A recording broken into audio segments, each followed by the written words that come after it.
Since we are now in a new cycle, I'm going to talk about all the things this last cycle that I made a huge mistake on that cost me a lot of moolah. Not selling before the halving. I don't know what the halving is. The Bitcoin halving happens every 4 years, and the next one is in 2028.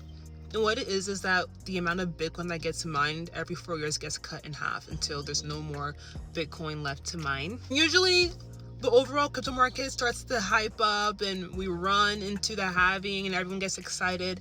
Yeah, I wish I sold almost everything because shortly after the halving, we see a decent dump and I could have just re-entered and kept a bunch of money.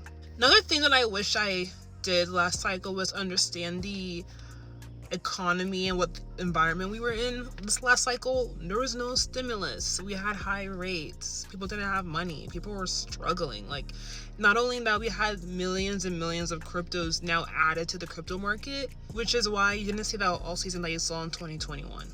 Another mistake was not selling December of 2024.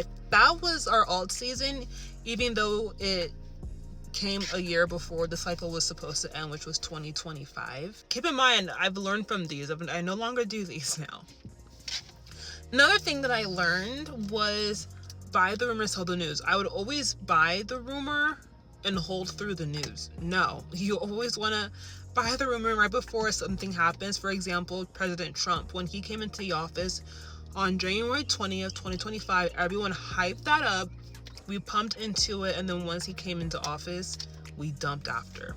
There's so many buy the rumor, sell the news events that happens over and over and over again. People still get caught holding the bag, and that's one thing I will not be doing this upcoming cycle. But overall, I say the biggest mistake is just not realizing the type of economic environment we're in. No stimulus, no money, nothing, which is why we didn't get the off season that we were all waiting for to happen in 2021. And also there's more and more cryptos now. Let me know what your biggest mistake was this last cycle and follow me for more.